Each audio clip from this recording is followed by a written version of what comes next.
जंतर मंतर पर वक्फ बिल पर आर पार।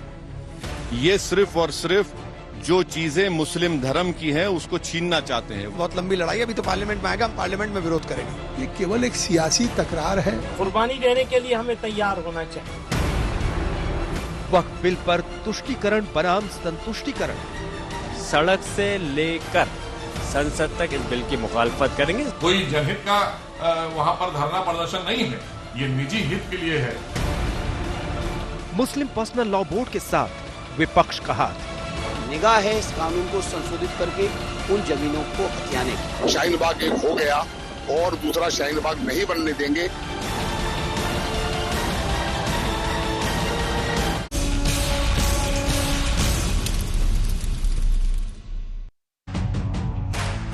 नमस्कार, हल्ला बोल में आपके साथ मैं हूं अंजना ओम कश्यप। वक्फ बिल पर सड़क पर संग्राम शुरू हो गया है।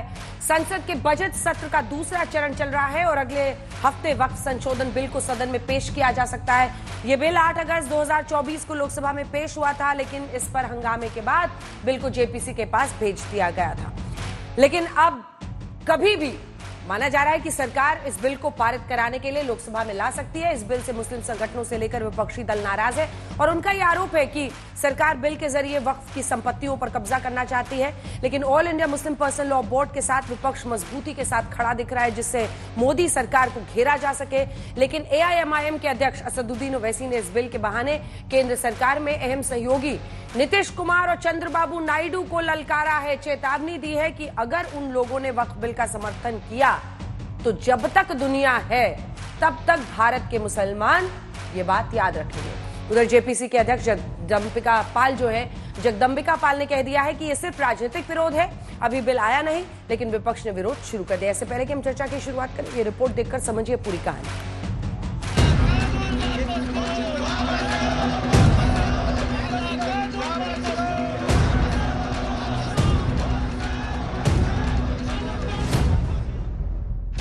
आप हैरान हो सकते हैं, लेकिन ये आंकड़े सच हैं कि देश में वक्फ बोर्ड के पास 9 लाख एकड़ से ज्यादा की संपत्ति है।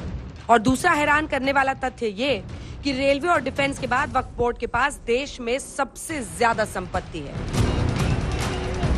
फिलहाल वक्फ बिल पर सदन से सड़क तक सियासी संग्राम शुरू हो गया है। आज all India Muslim personal law board ने दिल्ली के जंतर मंतर पर प्रदर्शन किया, जिसमें असदुद्दीन ओवैसी के साथ समाजवादी पार्टी और कांग्रेस के कई मुस्लिम सांसद भी शामिल हुए। लेकिन खास बात है कि वक्फ संशोधन बिल के समर्थन में हिंदूवादी संगठन भी प्रदर्शन कर रहे हैं। लेकिन अब बीजेपी और विपक्ष में वक्फ संशोधन बिल पर आर पार की जंग तेज हो गई है। एआईएमआईएम के अध्यक्ष असदुद्दीन ओवैसी ने इस बिल को अराजकता फैलाने वाला करार दे दिया। हम इस बिल को अनकॉन्स्टिट्यूशनल मानते हैं। इससे वक्फ की कोई प्रॉपर्टी ना बचेगी, ना उसके इनकम में इजाफा होगा, ना एंक्रोचर्स को निकाल सकेंगे। इससे कुछ नहीं कर रहे हैं, सिर्फ बर्बाद करना चाहते हैं वक्फ को, और इस देश में अमन और शांति समुदाय में जो है उसको और दूरी पैदा करने का इनका मकसद है। वक्फ बिल के खिलाफ समाजवादी पार्टी ने संसद से सड़क तक आंदोलन करने की चेतावनी देते हुए इसे मुसलमानों के खिलाफ बताया। तो बीजेपी कह रही है कि कानून संसद में बनता है, जंतर मंतर पर नहीं।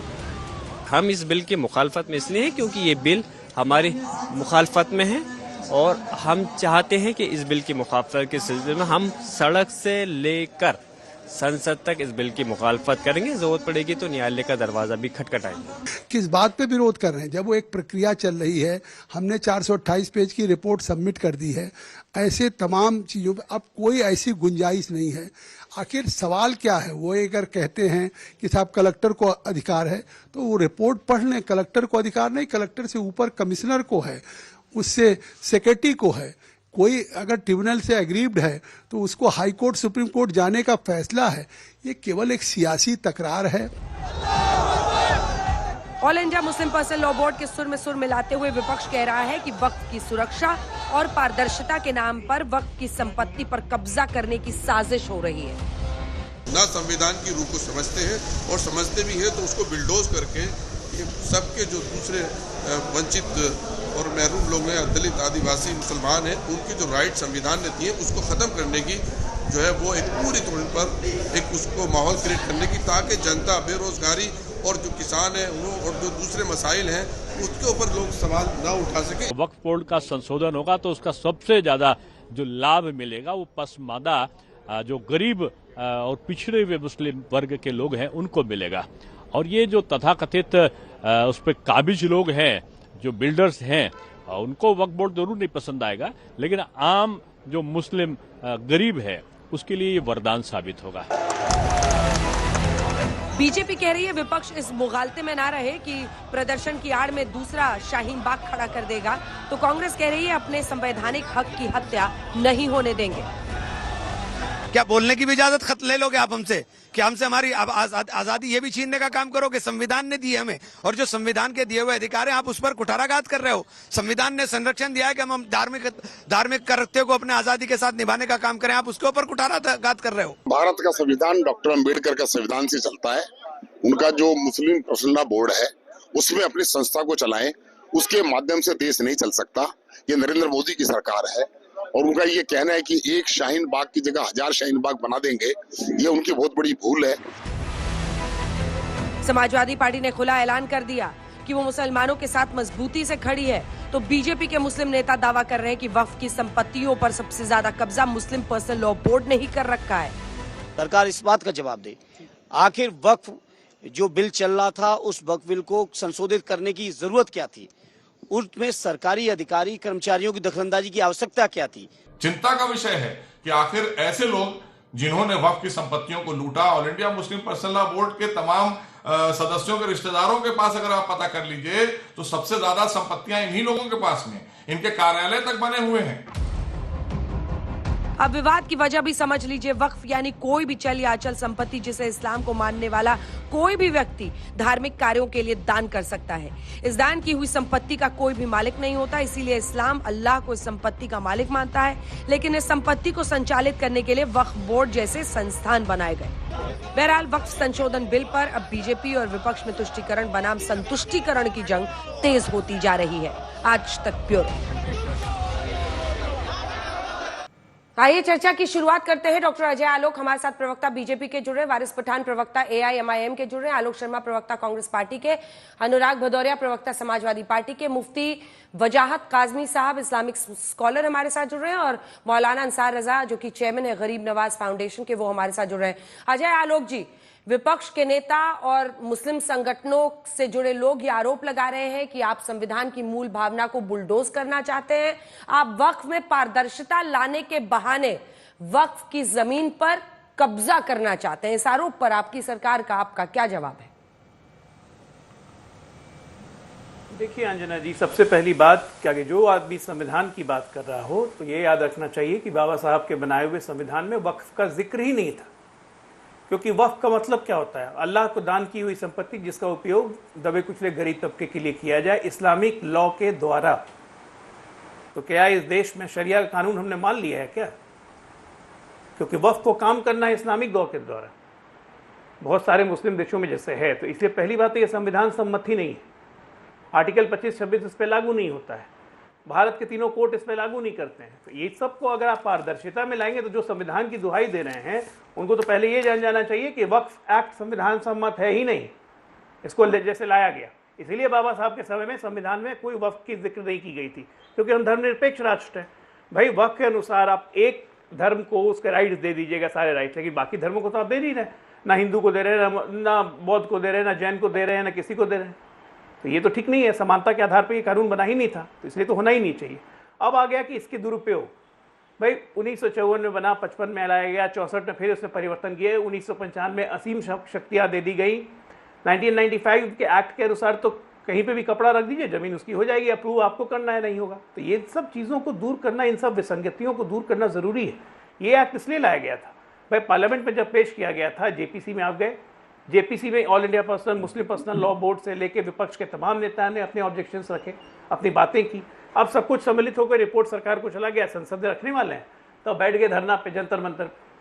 अरे इवन कि इन लोगों ने जितने ऑब्जेक्शंस दिए हैं, जो पगा पाल कह रहे हैं कि सारे ऑब्जेक्शंस को भी हमने नोट कर दिया, नोटिफाई कर दिया, फिर किस बात की दिक्कत है?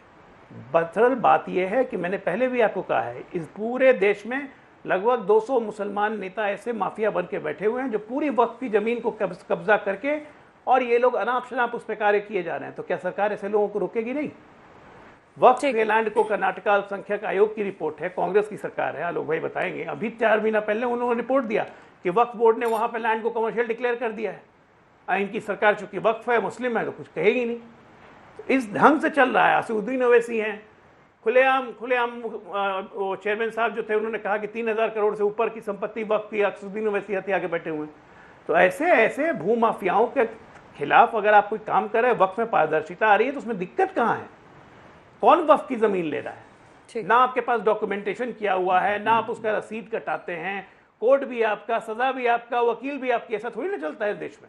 ठीक है, 70 साल से यही गलत दिशा में ये देश जा रहा था। उसको अगर पारदर्शिता लाने की कोशिश, तो दिक्कत कहाँ है? ठीक है आलोक जी, जेपीसी के अध्यक्ष जगदम्बिका पाल ने ये कहा कि जो ये तमाम संगठन है, all India Muslim personal law board हो, जमीयत उलेमाए हिंद हो, सबको बुलाया गया और उन्होंने जो जो सुझाव दिए वो सब रिपोर्ट में इंक्लूड किया गया। रिपोर्ट अभी टेबल हुई है। इतनी जल्दबाजी में ये विरोध क्यों?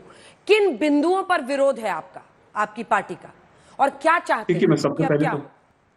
सबसे पहले तो अजय आलोक जी ने जो विषय उठाया कि वकील भी आपका, जज भी आपका, मुझे लगता है उनको इस बात की जानकारी नहीं है कि एक ट्राइब्यूनल होता है और ट्राइब्यूनल में जो 3 लोग होते हैं उसमें एक एडीएम रैंक का ऑफिसर होता है, एक डिस्ट्रिक्ट जज रैंक का होता है या सेशन जज का होता है, और एक मुस्लिम लॉ को जानने वाला व्यक्ति होता है।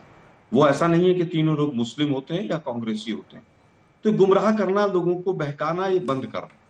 दूसरी चीज, ट्राइब्यूनल के बाद अगर किसी प्रॉपर्टी के ऊपर कोई डिस्प्यूट है तो उसके लिए हाई कोर्ट जा सकते हैं आप कंसर्न स्टेट के, और अगर हाई कोर्ट में भी उस चीज का समाधान नहीं होता है तो सुप्रीम कोर्ट भी जा सकते हैं।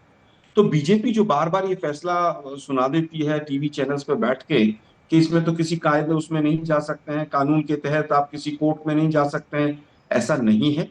कोर्ट के तमाम रास्ते खुले हुए हैं। अमेंडमेंट पहले भी हुए। इन्होंने कहा साहब बाबा साहब के समय पे तो कुछ था ही नहीं, वक्फ शब्द ही नहीं था, वक्फ बोर्ड ही नहीं था। भाई बिल्कुल बाबा साहब के संविधान में नहीं था, लेकिन बाबा साहब के संविधान की पावर से ही 1954 में जो सेंट्रल वक्फ काउंसिल बनी, वो बाबा साहब के संविधान के द्वारा दी गई ताकत के आधार पर ही बनी। और उसके बाद 1995 में जो ट्राइब्यूनल बना, वो ट्राइब्यूनल चाहे बैंकिंग ट्राइब्यूनल हो, तमाम तरह के ट्राइब्यूनल्स हैं हमारे यहाँ पर। क्या सरफासी एक्ट में आप डेट ट्राइब्यूनल में नहीं जाते हैं? तो इसी तरह का जो ट्राइब्यूनल बना 1955 में, वो भी बाबा साहब के जो संविधान है उसी की पावर्स के तहत बना। और उसके बाद जो 2013 के अंदर जो लास्ट हमारे अमेंडमेंट्स हैं, उसके अंदर तो बहुत सारी पावर्स उनकी कम कर दी गई। उसमें तो जो एडवाइजरी कमेटी थी उसको डायरेक्टिव बॉडी बना दिया। 2 महिलाएं ऑलरेडी हैं उसमें। सर्वे 1 साल में होना जरूरी है, और अगर नहीं होता है तो 2 साल की सजा है। सेल का प्रोविजन ही खत्म कर दिया गया है। अगर लीज पे भी लेना है तो कमर्शियल प्रॉपर्टी का मैक्सिमम जो टाइम पीरियड है वो 10 साल है, और जो एजुकेशनल इंस्टीट्यूशंस हैं उसके लिए 30 साल है, और अगर इसका वायलेशन होता है तो 2 साल की जेल भी। तो ये बार बार जो गुमराह करते हैं कि साहब ऐसा हो गया, ऐसा हो गया, ऐसा नहीं। दिक्कत ये है कि ये बिल के जो इंटेंट है अंजना जी, वो इंटेंट गलत है। जब बिल प्रस्तुत किया गया, रिपोर्ट जब पिछली बार जब 13 फरवरी को प्रस्तुत की गई, तो दूसरी तरफ से नारे लग रहे थे जय श्री राम के। अब कल को अगर हिंदुओं से रिलेटेड कोई बिल लगेगा तो, और वहां पर अल्लाह अकबर के नारे लगेंगे, तो इंटेंट के ऊपर गलत सवालिया निशान लगेंगे। आप अगर ट्रांसपेरेंसी लाने चाहते हैं तो कोई मना नहीं कर रहा है, ठीक है, लेकिन ट्रांसपेरेंसी के नाम पर जो अभी तक जो चीजें सामने आई हैं, जेपीसी में जो ऑपोजिशन ने सुझाव दिए उनको आपने नहीं माना। नॉन एंटिटीज जो पार्टी नहीं थे उनके सुझाव को माना। क्लॉज बाय क्लॉज जो डिस्कशन होना चाहिए उस पर बात नहीं हुई। ठीक है, डिसेंट नोट में कोट कर रहा हूं, डॉक्टर सैयद नासिर हुसैन का जो डिसेंट नोट था वो उसके अंदर से हटा लिया गया। अब आप चाहते हैं नॉन मुस्लिम्स इसके अंदर आ जाए, एडमिनिस्ट्रेशन इसके अंदर आ जाए, मंत्री इसके अंदर आ जाए, और कई क्लॉज ऐसे हैं जिनके अंदर इस पर एक पॉइंटेड जवाब आप दीजिएगा कि आप मंत्रियों को, नॉन मुस्लिम्स को उसमें क्यों लाना चाहते हैं। लेकिन आलोक जी जल्दी पूरा कीजिए, बाकी 10 सेकंड मैं केवल कहना चाहता हूं, उसमें एक बहुत बड़ा क्लॉज है वक्फ बाय यूज। जो आज मस्जिद हैं जिनके पास लैंड के रिकॉर्ड्स नहीं है, अगर मान लीजिए बाय यूज अगर वो वक्फ की प्रॉपर्टीज हैं, आप उसको हटाना चाहते हैं, तो हजारों डिस्प्यूट्स खड़े हो जाएंगे। और फेडरल स्ट्रक्चर पर आर्टिकल 14, 15 और 30 का सीधा सीधा फेडरल स्ट्रक्चर में वायलेशन है ये। ठीक है, चलिए ये मैं इसका तमाम जवाब हमारे उनसे लूंगी। इसका जवाब आलोक जी आप तैयार रखिएगा, लेकिन उससे पहले अनुराग जी, डिस्प्यूट ना हो ये भी तो एक मुश्किल है ना। अब आप ये देखिए, ये सूरत की शिव शक्ति सोसाइटी का मामला है। एक प्लॉट मालिक ने, एक प्लॉट मतलब एक जो उसमें सिर्फ घर है, उस मालिक ने उसको वक्फ को दे दिया। अब वहां पर नमाजी आकर नमाज पढ़ने लगे, तो बाकी सोसाइटी में जो लोग रह रहे हैं, क्या उनकी कोई राइट्स नहीं है? ऐसे में उनकी सुनवाई कहां पर होगी? आप समझिए, एक से एक, मतलब तिरुचिरापल्ली के एक पूरे गांव पर दावा ठोक दिया। आप दावे सुनेंगे तो आप खुद हैरान रह जाएंगे, लेकिन मैं दावे पर सिर्फ नहीं जाना चाहती हूं। मैं उससे पहले आपको एक ये फैक्ट बताना चाहती हूं। राम मंदिर ट्रस्ट, ये वाला जरा हमारे दर्शकों को भी दिखाइए, जिस पर अनुराग जी आप जवाब दीजिएगा। एक तरफ राम मंदिर ट्रस्ट है जिसने 5 साल में 2150 करोड़ रुपए खर्च किए, 2150 करोड़, ठीक है। 5 सालों में कुल 396 करोड़ रुपए का टैक्स भरा, 396 करोड़ रुपए का टैक्स, जिसमें 272 करोड़ जीएसटी है, 39 करोड़ टीडीएस है, 14 करोड़ लेबर सेस है, बाकी अन्य तरह के टैक्स। दूसरी तरफ वक्फ बोर्ड पर आइए, जिसके पास 1.25 लाख करोड़ की संपत्ति है, 1.25 लाख करोड़। 2023-24 में वक्फ संपत्तियों से आई शुद्ध आय 1.25 करोड़ रुपए है। सच्चर कमेटी की रिपोर्ट के अनुसार इसमें कम से कम 10% आय हो सकती है, जो सालाना अगर आप देखिए तो 12,000 करोड़ रुपए है। अब ये जो नुकसान हो रहा है और जो ये घपलेबाजी का आरोप लग रहा है, ये तो प्योर मैथमेटिक्स है, नंबर्स है, इसमें किसी का झूठ शामिल नहीं है।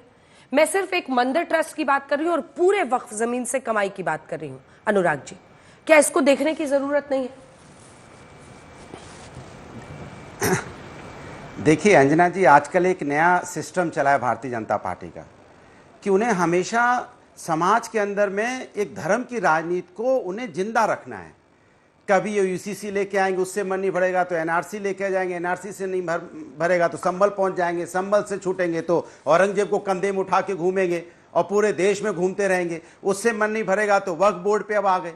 अब भाई ये बताइए, वक्फ बोर्ड ने आपने जेपीसी बनाई, जेपीसी ने आपने अपोजिशन के उसमें मेंबरान रखे। अब आपने जब जेपीसी बनाई है तो आपकी जिम्मेदारी बनती है, जो आपको सजेशन दे रहे हैं उनको मानिए। मानने के बाद उनके, अगर उन्होंने जो अपने सजेशन दिए शायद वो ज़्यादा अच्छी तरह समझते, आप उनको मानते और फिर उनको मानने के बाद जेपीसी की एक मान रखा जाता है ना, कि जेपीसी बनी है तो जेपीसी में सब लोगों ने अपने अपने विचार रखे, उन विचारों को आप पार्लियामेंट में लेके आइए। लेकिन आप जिन्होंने अपने विचार रखे उनको आप मानने को नहीं तैयार हो, और फिर दूसरे साथी कह रहे हैं कि भैया पार्लियामेंट में इसका फैसला होगा, जंतर मंतर में कैसे होगा? भाई लोकतंत्र में ये संवैधानिक अधिकार है कि हम अपनी आवाज उठा सकते हैं। भाई आप पे क्या भरोसा? आप तो पार्लियामेंट के अंदर में भी जिस तरह से किसानों का बिल आपने बनाया, जबरदस्ती जब विपक्ष आपसे कहता रहा विपक्ष की सलाह मान जाइए, विपक्ष के कुछ पॉइंट उसमें ऐड कर लीजिए, कहां माना आपने बिल पास कर दिया।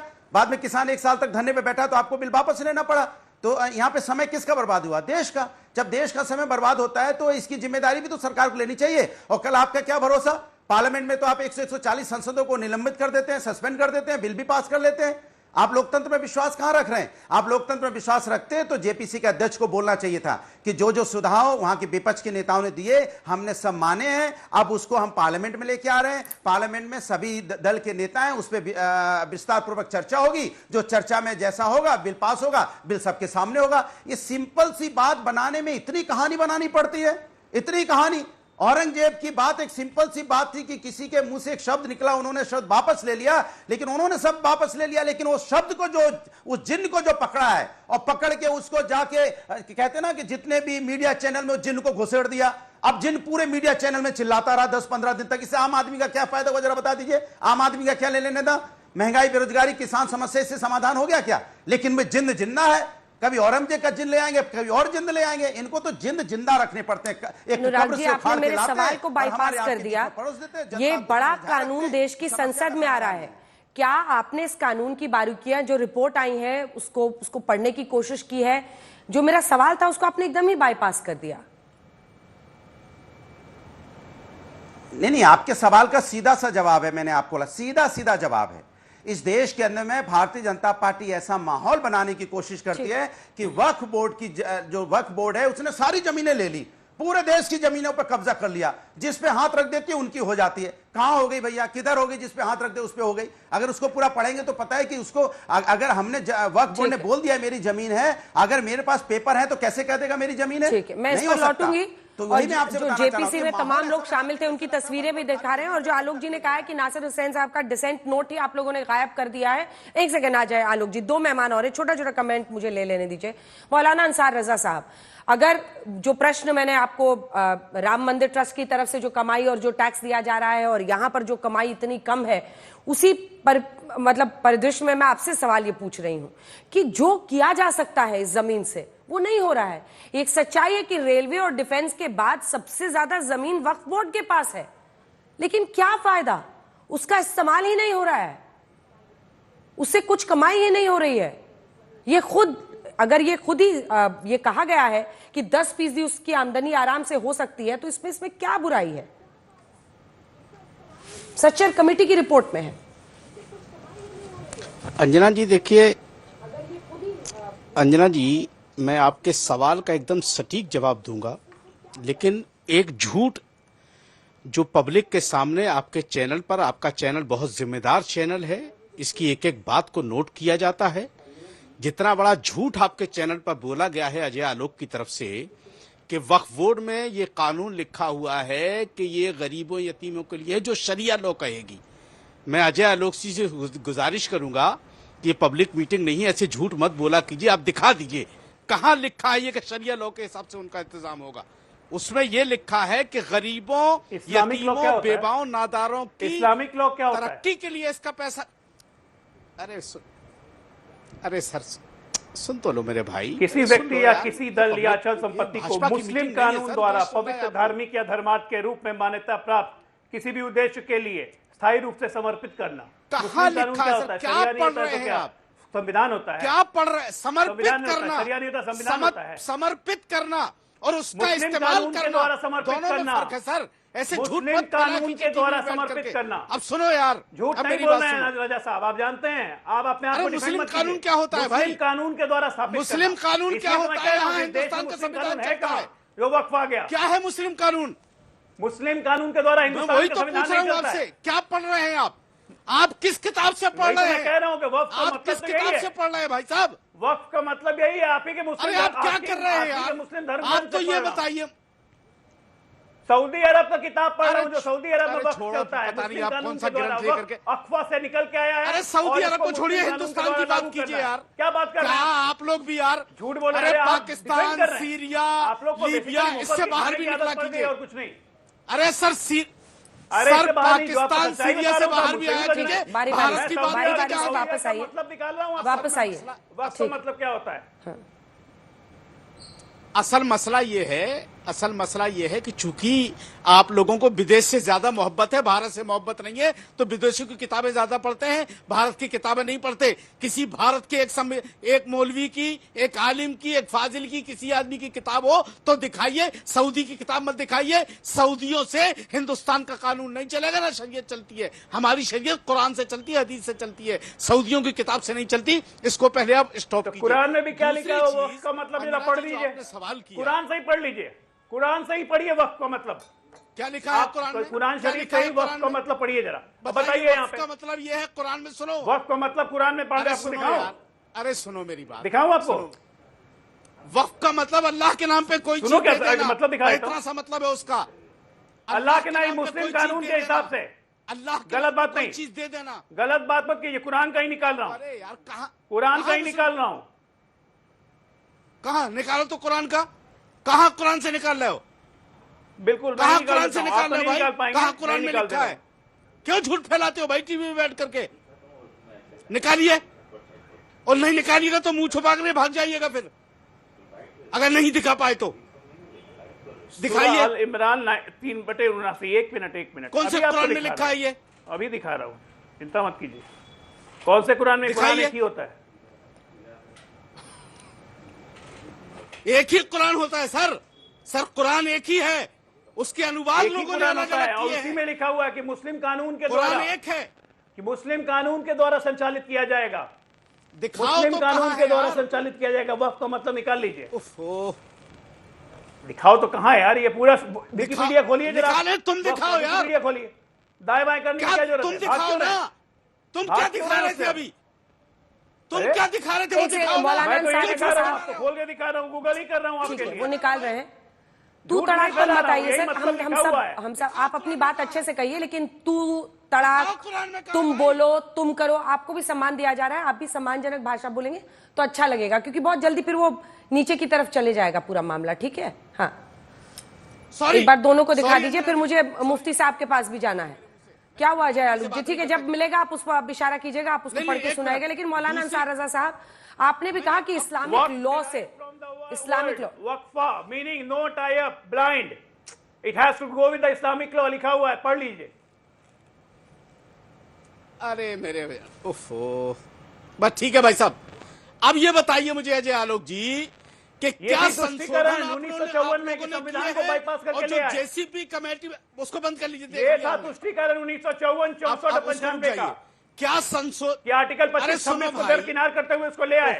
अरे सुन तो लो यार सर, आर्टिकल नहीं, आप कुरान बता रहे थे, आप आर्टिकल नहीं बता रहे थे सर, आप कुरान बता रहे थे। मैं तो वही कह रहा हूं, संविधान को दरकिनार करते हुए लाए आप आर्टिकल पे आ गए, तो क्यों मोहब्बत है इससे? मैं तो कह रहा हूं कि क्या लिखा हुआ है। अरे यार अभी आप कह रहे मतलब क्या लिखा हुआ वही मैं आपको दिखा रहा था। अच्छा ठीक है, हम उनको बोलने दीजिए एक बार। अजय आलोक जी, हम लोग फंस जाएंगे। वो संविधान की अवहेलना की गई। अजय जी मत झूठ बोला कीजिए, मत फरेब किया कीजिए देश के साथ। अरे झूठ आप बोल रहे हैं भाई साहब, आप झूठ बोल रहे हैं, पकड़े गए। मैं फरेब नहीं करता हूँ, जो लिखा हुआ वही बता रहा हूं। आपको मुंह छुपा के भाग जो लिखा हुआ वही बता रहा हूं। मौलाना अंसार रजा वापस आइए, वापस आइए, अपनी बात कहिए और मेरे सवाल का जवाब जरूर दीजिएगा। उस सवाल के जवाब से सब भाग रहे हैं तो हाँ, बिल्कुल। अब आइए, आपने अच्छा चलिए, भागने से पहले एक बात और अजय जी बता दीजिए। 100 करोड़ की जमीन दबाई है वक्त पे। अजय जी एक बात और, वक्फ बोर्ड, अरे यार बहुत बोलते हो भाई, मेरे भाई सुन तो लोग दूसरों की। अरे छोड़ो यार, छोड़ो भाई, खुदा के वास्ते रहने दो यार। कोई चीज संविधान सम्मत हो रही है, उसमें दिक्कत क्या है, परेशानी क्या है? टीवी में बैठ के भ्रम मत फैलाओ यार। नहीं, कोई चीज अगर संविधान सम्मत हो रही है, अब ये बताओ आप मुझे, क्या संशोधन मांगा था विपक्ष के लोगों ने और आपने क्या संशोधन किया, ये बताइए आप मुझे। बस क्या अमेंडमेंट किया है आपने, वो तो बताओ। संशोधन किया वही क्या अमेंडमेंट किया है, वही बता रहा हूँ। क्या संशोधन किया है? सुनिए, पहला अमेंडमेंट किया कि जिस संपत्ति पे आप अधिकार जता देंगे वो आपकी संपत्ति नहीं होगी। ऐसा नहीं हो सकता मनमाना कानून, आप कानून से ऊपर नहीं है। ये पहले भी नहीं था, ट्रिब्यूनल को भेजने का भी अधिकार आप ही के पास है। ये पहले भी नहीं था, भी आपका है। ट्रिब्यूनल का रिव्यू नहीं कर सकते। पहले भी नहीं था, ट्रिब्यूनल का रिव्यू होगा हाई कोर्ट में, सुप्रीम कोर्ट। ये पहले भी नहीं था सर, ये पहले नहीं था। वापस आइए अजय आलोक जी, आप अपनी बारी का इंतजार कीजिए। 2 मेहमान इंतजार कर रहे हैं। मौलाना अंसार रजा साहब, मेरे सवाल का आप जवाब दीजिए। देखिए, जो नया जेपीसी विधेयक है, संशोधन जो संभव है, क्योंकि अभी भी पूरी तरह से जानकारियां आनी बाकी है, बेहतर ऑडिट प्रणाली, उसी से जुड़ा हुआ मेरा सवाल है। उस सवाल का आप जवाब दीजिए, फिर आपस में लड़ते रहिएगा अजय आलोक से, आपकी जो भी परेशानियां हो। लेकिन अवैध कब्जों की रोकथाम, जिसमें मैं आपको सूरत की सोसाइटी का एग्जाम्पल दे रही हूं। अब एक प्लॉट अलॉट कर दिया जाए और वो उसको फिर मस्जिद बना दी जाए, वहां पर लोग नमाज, तो बाकी जो रेसिडेंट्स वहां के हैं उनका क्या, उनके हकों का क्या? अगर एक के बाद एक तमिलनाडु के तिरुचिरापल्ली में 1500 साल पुराने मंदिर सहित पूरे गांव पर क्लेम वक्फ कर देता है तो उसका क्या? सूरत नगर निगम की बिल्डिंग को क्लेम कर देता है, उसका क्या? तमिलनाडु का 1500 साल पुराना मंदिर क्लेम कर देता है क्या? संसद दिल्ली एयरपोर्ट पर क्लेम कर देता है तो क्या? वैसी साहब संभल पुलिस चौकी पर क्लेम कर देते हैं, उसका क्या? 2 पॉइंटेड प्रश्न है मेरे, बेटर ऑडिट और अवैध कब्जे से रोकना है। प्लीज गिव, इसी पर जवाब दीजिए। क्लेम करना और उसके डॉक्यूमेंट्स दिखाने में फर्क है। क्लेम करना कोई भी कुछ भी कह सकता है। हम भी अगर अपने यहां बैठ करके कह रहे हैं, हम ये कह रहे हैं ये चीज हमारी है, ये हमारी नहीं हो जाएगी जब तक हमारे पास उसकी कोई डॉक्यूमेंट्री प्रूफ ना हो। दूसरी चीज, एक बात मैं आपको बता दूं कि जो संशोधन बिल या जो भी वक्फ की जमीनें हैं, कोई अगर जैसे अभी सुनने में आया था कि कोई मौलवी साहब हैं वहां के आसाम के, उन्होंने कह दिया पार्लियामेंट भी जो है वो वक्फ बोर्ड की जमीन पे बनी है। ये इस तरह की बातें बिल्कुल टीवी पे नहीं आनी चाहिए। अगर उनके पास कुछ प्रूफ है तो प्रूफ लेकर के बात करें, ऐसे ही हवा में बात नहीं करनी चाहिए। पर उससे दोनों समुदायों में वैमनस्यता पैदा होती है ना, आप उसके मूल तक पहुंच ही नहीं रहे हैं, आप उसका जवाब ही नहीं देना चाहते हैं जो मैं पूछ रही हूँ आपसे। देखिए, जो आर्टिकल 40 था, जिसकी हमेशा चर्चा होती है पुराने वक्फ कानून में, उसमें उसकी चर्चा होती है कि वो एक तरफा तरीके से कहीं भी आप क्लेम कर दें, वो आपको इजाजत मिल जाती है। उसके बाद से एक लड़ाई छिड़ती है और फिर उसके बाद से यही होता चला जाता है। ये जवाब अब मुझे लगता है कि जो हमारे अगले मेहमान है उनसे पूछती हूँ, क्योंकि आप तो दे नहीं पा रहे हैं। तो इस्लामिक स्कॉलर के तौर पर मैं आपसे ये जानना चाहती हूँ अब, मुफ्ती साहब, काज़मी साहब कि ये जो बेहतर ऑडिट करने की जरूरत है, जब सच्चर कमेटी का भी ये कहना था कि 10% तक आमदनी हो सकती है जितनी संपत्ति है, लेकिन वो हो नहीं रहा है। जो करप्शन उसके अंदर है उसको रोकने, पारदर्शी बनाने का तरीका, इसमें क्या गलत है? देखिए अंजना जी, बहुत शुक्रगुजार हूं, आपने वक्त दिया मुझे, और बहुत संजीदा बहस है, बहुत बड़ा मुद्दा है देश में इस वक्त। वक्फ रमजानुल मुबारक के पाक मुकद्दस पवित्र महीने में हजारों मुसलमान जंतर मंतर पर उनको लाया गया, और मुस्लिम पर्सनल लॉ बोर्ड जैसे संगठन जो अब विपक्ष के हाथों इस्तेमाल हो रहे हैं, जमीयत जैसे संगठन जो विपक्ष की कठपुतली बनकर रह गए हैं, उन्होंने लोगों को बताया चीख चीख करके कि तुम्हारा सब कुछ चला गया है और ये आखिरी लड़ाई है। इसलिए वो बेचारा मुसलमान जो रमजान में कारोबार भी आधा करता है, सब काम छोड़ करके, और वो धूप में प्यासा जिस भी हाल में जंतर मंतर पर आ गया है। बहरहाल मैं बहुत आज दुखी हूं इस बात से। मुझे कई बातों का जवाब आपको देना है। अभी आपने राम मंदिर की बात की थी कि रामलला, राम मंदिर से इतना टैक्स सरकार को गया, 300 कुछ करोड़ रुपए आपने बताया, और जो ये चीख रहे हैं सब कि हमारी लाखों एकड़, 8 लाख से ज्यादा एकड़ जमीन बता रहे हैं। मेरा सवाल है आज तक पूरे मुल्क के लोग आज तक को मेल करके जवाब दें कि ये प्रॉपर्टीज हैं कहाँ, किसके पास हैं? अरे भाई इन्हीं लोगों के तो पास हैं जो उनसे मदनी साहब वहां प्रॉपर्टी बचाने गए थे, उन्हीं के तो पास है। वो आईटीओ पर इतना बड़ा दफ्तर लेके बैठे हैं, दोनों मदनी सीनियर जूनियर, वो सब वक्फ बोर्ड की जमीन है। और कहाँ रामलला जी, कहाँ भगवान श्री राम, और कहाँ वक्फ बोर्ड चोरों का अड्डा? अंजना जी, दोनों को आप कंपेयर कर रही है। वक्फ बोर्ड के 70 साल के रिकॉर्ड में अंजना जी मुझे आप बता दीजिएगा, जब से बना है 54-55 से आज तक, अगर सरकार ने, स्टेट गवर्नमेंट ने या फिर सेंट्रल गवर्नमेंट ने ग्रांट नहीं दी तो अपने नौकरों को, अपने मुलाजिमों को तनख्वाह नहीं दे सका वक्फ बोर्ड, जो ये चीख रहे हैं कि हमारे पास 8 लाख एकड़ जमीन है और 5 लाख एकड़ है। अरे भाई है कहाँ जमीन पर? सब ये कांग्रेस की जितनी मुस्लिम लीडरशिप थी, समाजवादी की जितनी मुस्लिम लीडरशिप थी, जमीयत वाले थे, इनके रिश्तेदार थे, मुस्लिम पर्सनल लॉ वाले थे, इनके रिश्तेदार थे, सबने लीज पे लेकर, दुकानें बनाकर, ऑफिस बनाकर, किराए पे देकर लेकर सब खत्म कर दिया। कहां बचा है यार? मोदी जी को वक्फ से कोई लेना देना नहीं, सिर्फ शोषित वंचित मुसलमान जो पिछली पेड़ी पर खड़ा है। अभी बात हो रही थी, मैं देख रहा था कि 2 हमारे प्रवक्ता बात कर रहे थे, वक्फ है क्या? वक्फ तो टोटली मुस्लिम लॉज है, उसका इंडियन लॉ से कोई मतलब ही नहीं है। अगर वाकिफ कोई जमीन वक्फ कर रहा है, दान कर रहा है मुसलमान कोई जमीन, तो टोटली वो मुस्लिम लॉ में कर रहा है। उसका यतीम, गरीब, मिस्कीन, बेवा, मुतल्लका का हक है वो, या तो दीन के काम का हक है वो। और वक्फ बोर्ड ने पिछले 60-70 सालों में इमामों को तनख्वाह दी है, मुअज्जिनों को तनख्वाह दी है, उनको खुश किया है कि 5,000 से 15 कर दिए, 15 से 20 कर दिए। बेवा को 500 रुपए मिलते हैं जना जी। अब छोटे छोटे यतीम बच्चों को 1000 रुपए का स्कॉलरशिप नहीं दे पाइए, कोई एजुकेशन संस्थान नहीं दे पाइए, और कोई चैरिटी नहीं कर पाए, कोई डिस्पेंसरी इनके पास नहीं है। कांग्रेस पार्टी के नेताओं पर और समाजवादी पार्टी के नेताओं पर आरोप लगा दिया। इसके बाद में वारिस भाई आ रही हूँ आपके पास, कौन से नेता, मतलब नाम लेना होगा ना, क्योंकि बहुत ये गंभीर आरोप है। मैं जांच करा रहा हूँ, मैं कह रहा हूँ ना, मैं नाम लगा रहा हूँ ना, मैं नाम ले रहा हूँ ना। आप ये देखिएगा कि जब आजम खान थे वहां मंत्री, तो कितने रिश्तेदारों के पास वक्फ बोर्ड की जमीन है, मैं अगली बार लिस्ट लेकर के आ जाऊंगा। और मैं हर स्टेट की बता सकता हूं, जिस स्टेट में आप चाहे, मैं हरियाणा की बता दूंगा जितना छोटा स्टेट है, पंजाब की बताऊंगा आपको कि पंजाब में तो यूपी से जाके लोगों ने, अमरिंदर सिंह कैप्टन जब मुख्यमंत्री होते थे, जाके यूपी के लोगों ने जाके अहमद पटेल से फीस करा। अब एक बार आलोक जी और अनुराग जी इस पर जवाब देना चाह रहे हैं। आलोक जी नहीं, नाम बताइए ना, इसके बाद आ रही हूँ। आलोक जी छोटा जवाब डिबेट में आके कुछ भी आए बाएं। अरे आजम खान का नाम लिया उन्होंने, रुक जाइए। आलोक जी को बोल लेने दीजिए, फिर मैं आ रही हूँ अनुराग जी, तुरंत आऊंगी। आलोक जी, देखिए 3-4 विषय यहाँ पर अंजना जी उठकर आए हैं।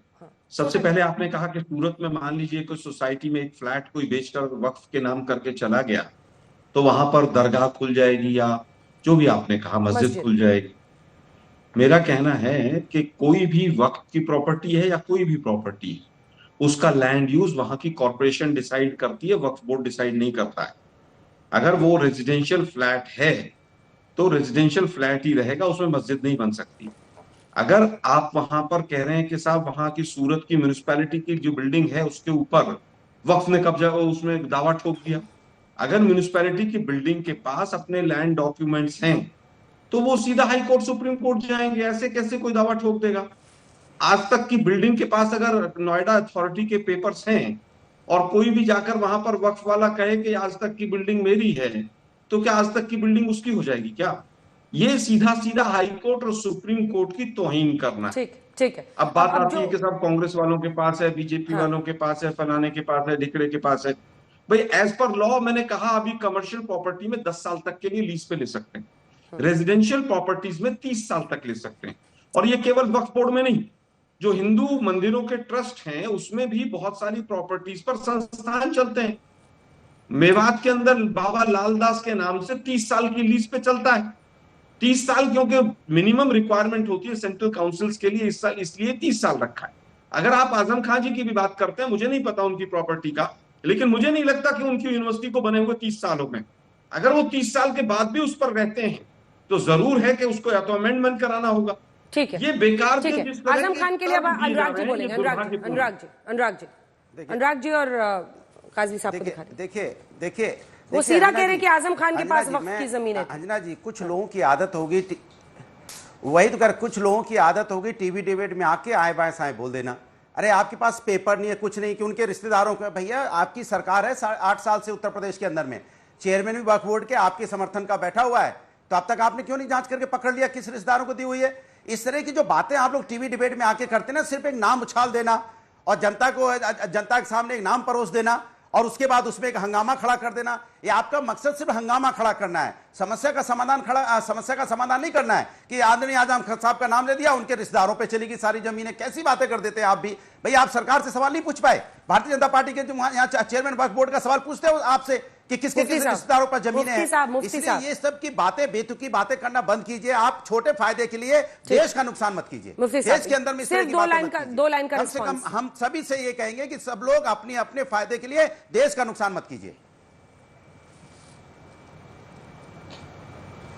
देखिए अंजना जी, मैं लास्ट बात, चूंकि मेरा इफ्तारी का वक्त हो चुका है, मैं जा रहा हूं। अंजना जी, मैं एक बात कहना चाहता हूं, सब छोड़िए, आरोप दराब इधर की भी छोड़िए, उधर भी छोड़िए। मैं कुछ सवाल ईमानदारी से छोड़कर जा रहा हूं। हमेशा ये अपने जहन में रखे हमारे मुस्लिम लोग, आज मुस्लिम personal law board, Jamiat Ulama Hind बगैर विपक्ष के जलसा क्यों नहीं कर सकी? मुस्लिम पर्सनल लॉ को अपनी मांग रखनी है, जमीयत को अपनी रखनी है, बात वक्फ की करनी है, सरकार से करनी है, संशोधन पर एतराज है, वहां विपक्ष का क्या काम है? जब आजम खान कुंभ में मंत्री होते हैं तो इनको नजर नहीं आता। आज संशोधन में बात कर रहे हैं कि वक्फ बोर्ड में मुसलमान जो है मेंबर क्यों बनेगा, फलाना क्यों। अच्छा डीएम, भाई डीएम हमेशा कोई सरकार बीजेपी की नहीं रहेगी। अगर डीएम को कोई पावर दी जा रही है, आईएएस अफसर को कोई पावर दी जा रही है, तो इनको परेशानी क्या है? सोच लीजिए, या मैं आज जैसा वहां मैंने जंतर मंतर पर सुना, सुनिए, मैंने जंतर मंतर पर सुना कि वहां हिंदू मेंबर होंगे, तो हिंदुओं पर से आपको ऐतराज क्या है? हिंदुओं से परेशानी क्या है आपको? यार जिस देश में हम रहते हैं वहां खाना पीना, उठना बैठना, राजनीति सब हमारा हिंदुओं से है। अगर बोर्ड में हिंदू आ जाएगा तो हमें क्यों ऐतराज है, क्यों नफरत है हिंदुओं से? आज तो खुल करके बोला हुआ लोगों ने कि हिंदू मेंबर क्यों होगा, हिंदू मेंबर क्यों होगा। यार सनातन के देश में रहते हैं, 100 करोड़ हिंदू है, लेन देन तिजारत बिजनेस सब कुछ हमारा साथ में है, रहना सहना साथ में है, तो फिर ये क्या बेवकूफी की बातें हो रही हैं? सभी धर्मों का सम्मान होता है, सनातन तो सभी धर्मों का सम्मान करता है। वो हम सनातन का मतलब ही होता है सभी धर्मों का सम्मान करना। हम तो सम्मान करते हैं सभी का। इसका जवाब आप दीजिए। ये जो ऑब्जेक्शन सीधा कि उसमें दूसरे धर्म के लोग, 2 गैर मुस्लिम मेंबर क्यों होंगे, इसमें क्या एतराज है, क्यों ऐसा क्यों है? देखिए अंजना जी, मैं कब से सुनो, जरा मुझे बोलने का मौका दीजिए थोड़ा सा। Once a waqf always a waqf, तानाशाही नहीं चलेगी, ये बिल असंवैधानिक है, we reject the waqf amendment bill के नारों से आज गूंज गया पूरा जंतर मंतर और पूरा भारत देश। हम तो काफी दिनों से बोलते आ रहे थे कि देश के मुसलमानों के दिल में फिक्र भी है, गुस्सा भी है कि उनकी जमीनों को हड़प करने की जो वारिस साहब को एक साथ एक बार दिखा दीजिए मेरे साथ। वारिस साहब एक सेकंड सांस लीजिए। सीए आ जाएगा तो इस देश में सबकी नागरिकता मुसलमानों की चली जाएगी। एक प्रश्न तो समझिए, ये जो आप विक्टिम कार्ड खेलते हैं ना, डराने वाला कार्ड, ये कार्ड कब तक खेलिएगा? ये कानून आ जाएगा तो सबको, प्रश्न सुनिए, आप ही का जवाब लूंगी। अरे भाई आप ही का जवाब लूंगी, लड़ने थोड़ी आए हैं। अरे रमजान का पाक महीना, आराम से सुनिए। अगर 370 हटा तो खून की नदियां बह जाएंगी, ट्रिपल तलाक कानून हट गया तो ये हो जाएगा, वो हो जाएगा। कब तक डराते रहिएगा लोगों को? क्यों डराते रहिएगा? वारिस जी। अरे अंजना जी, आप बुलाते हो, अरे सुनो ना अंजना जी, आप बुलाते हो, बोलने क्यों नहीं देते हो? चलो बताओ मेरे को, आपको मेरी बात क्यों पसंद नहीं आती? मैं तो परफेक्ट बात करता हूँ ना रोज। बोलिए, गुस्सा नहीं, मैं तो परफेक्ट बोल रहा हूँ। आप मुझे बुला के 1 मिनट नहीं बोलता, आप बीच में मुझे बोल देते हो। इधर फालतू बात कर रहा है वो मौलाना 15 मिनट से, आप उसको बोलने के लिए इजाजत दे रहे हो। और मैं अगर काम की बात कर रहा हूँ, हमारा कैसा आप बोलते हैं? देखिए, अपने ही धर्म से जुड़े हुए मौलाना के लिए आप इतने अपशब्द बोल रहे हैं, अच्छा नहीं लग रहा है। वारिस जी, आप शांत, ऐसा नहीं कर सकते अंजना जी, नहीं शांत शांत, ये पत्रकारिता आप ऐसा नहीं कर सकते। बोलिए बोलिए। आवाज बंद कर देंगे, आप बोलने नहीं देंगे, बीच में टोकेंगे तो क्या करूंगा फिर मैं? मेरे को बोलने दो ना, मेरी बात तो रखने दो। मेरे सवाल का जवाब रिजेक्ट करो, देश को पसंद नहीं, गाली देगा मेरे को। बोलिए बोलिए। अरे आपके सवाल का जवाब देश दे रहा है कि वारिस को बोलने दो पहले। आपके सवाल का एक ही जवाब भारत दे रहा है कि वारिस पठान को बोलने क्यों नहीं दे रहे आप। आज मैं आपको बोल रहा हूं ना बराबर बात, सुनो, हमारी वक्फ की जमीन किसी भी कीमत पे गैर कानून लाके आप हासिल नहीं कर सकते, आप हड़प नहीं कर सकते। बात नंबर 1, आपको क्यों डालना है हमारे वक्फ के अंदर 2 हिंदू लोगों को? चलिए बताइए। तिरुपति के अंदर आपने 18 लोगों को निकाल दिया जो हिंदुइज्म प्रैक्टिस नहीं करते थे। वो आंध्र प्रदेश के मुख्यमंत्री कौन है? चंद्रबाबू नायडू। वो तो तायद कर रहे वक्फ बिल की। तो ये क्या 2 मुहैया चेहरा नहीं है? ये डिस्क्रिमिनेशन नहीं है? यह संवैधानिक तरीका नहीं है? क्या ये संविधान सिखाता है कि आप एक कानून, एक समुदाय के लिए अलग कानून रखो, एक समुदाय के लिए अलग कानून रखो, और फिर यहाँ आके आप बुलाओ ऐसे मौलाना को जो अनाप शनाप यहाँ पे आके बकवास कर रहा है? वो तो बीजेपी के आदमी, उनको पता क्या है वक्फ के बारे में। अरे वक्फ हमारे बेवाओं मिस्किनों का अधिकार है कि हम नहीं छीनने दे सकते। आपने कहा था कि कानून में तानाशाही है, लेकिन लगता है आप तानाशाह बन गए हैं आजकल। जो आपके हाँ में हाँ मिला है वो बड़ा अच्छा हमारा है, वो आप उसमें क्यों डालना चाहते हो? क्यों हड़प करना चाहते हो? आप उसको डॉक्यूमेंट लाओ। कहाँ से लाएंगे 500 साल पुरानी चीज का डॉक्यूमेंट? अरे भाई ओवैसी तो जेपीसी में थे ना, हमारी है। अब क्या एसडीएम और कलेक्टर मिलकर डिसाइड करेंगे कि ये जमीन वक्फ है नहीं है? कौन सा डीएम यूपी का योगी के अगेंस्ट जाएगा बताइए मेरे को? वो तो बोलेगा नहीं वक्फ की जमीन नहीं है, ले लो। तो क्या दे देंगे सबको हमारी जमीन ऐसा उठा उठा के? हिंदू एंडोमेंट बोर्ड में कोई मुसलमान है क्या? चलिए बताइए मुझे मुफ्ती साहब, हिंदू एंडोमेंट बोर्ड में कोई मुसलमान है क्या? क्या हिंदू एंडोमेंट बोर्ड के पास जमीन नहीं है? लाखों एकड़ों के हिसाब से जमीन है, सब कुछ है, मगर नियत हमारी जमीनों पर है। नहीं नहीं, नियत हमारी जमीनों पर है, वक्फ की जमीन खाने की। अरे भाई तुम्हारे बॉस ने बोला है कि जमीनों के कागजात ही नहीं है। करना, प्रोटेस्ट करना गलत है क्या? तुम्हारी वो कह रहे हैं कि आपके बॉस ने कहा है कि उनके पास वक्फ की जमीन के पेपर्स ही नहीं है। वारिस जी, गुस्सा ठीक नहीं, मैंने पहले भी आपको बोला है। देखिए, मैं चाहती हूँ टीवी पर कोई भी गुस्सा नहीं करे, ऐसा ना हो किसी की तबीयत खराब हो। कम से कम मेरे शो में मैं नहीं चाहती हूँ ऐसा हो। आराम से बोलिए, आराम से बोलिए। वारिस जी, वारिस भाई, गुस्सा शांत। वो कह रहे हैं आपके बॉस के पास पेपर्स ही नहीं है वक्फ के। अब बताइए, संभल पुलिस चौकी की जमीन को वक्फ की जमीन, ये तो वैसी साहब ने कहा है ना, क्या सपोर्टिंग पेपर्स है? मतलब कुछ भी लड़ाई लगाते रहो, दुश्मनी पैदा करते रहो, वैमनस्य फैलाते रहो, फिर तो कोर्ट कचहरी में मामला चलता ही रहेगा। पहले एक दावा ठोक दो, उसके बाद से एक लड़ाई, एक दरार पैदा कर दो। ये ठीक थोड़ी है। इसका जवाब दीजिए आप मुझे वारिस जी। ये जो झूठा गलत वहम और भरम फैलाया जा रहा है बीजेपी द्वारा, ये गलत है। ये बीजेपी झूठ फैला रही है कि अब जमीन, अरे अगर किसी ने कहा है कि ये वक्फ की जमीन है, क्या वारिस पठान ने बोला कि अंजना जी जो स्टूडियो पे बैठे वो जमीन वक्फ की है, मेरी जमीन नहीं बोला ना मैंने? अगर कोई बोल रहा है तो डॉक्यूमेंट है। वक्फ का ऐसा नहीं होता। अगर कोई वक्फ करता है, नोटिफिकेशन होता है, गैजेट होता है, उसके बाद में जमीन वक्फ की जाती है। ये सिर्फ झूठ बोल के नहीं नहीं लोग का ऐसा है इसलिए हमको आदमी बिठाने वहां पे। अरे नहीं नहीं, मुसलमान लोग ने इतनी सारी जमीन कैसे आ गई इनके पास? जल्दी से आप जवाब दीजिए सबकी बातों का। कुल मिलाकर आरोप आपकी सरकार पर है कि आप लोग जमीन छीन रहे हैं। अब बस एक लाइन की बात है, बाबा साहब के संविधान में कभी भी वक्फ एक्ट का कोई जिक्र नहीं था। नंबर 1, अगर मुसलमान होने के नाम पे वक्फ एक्ट बनाया गया है तो बिल्कुल गलत था, क्योंकि हमारा आर्टिकल 15, 16, 29, 30 सब ये कहता है कि अगर एक माइनॉरिटी को दोगे तो सबको दो।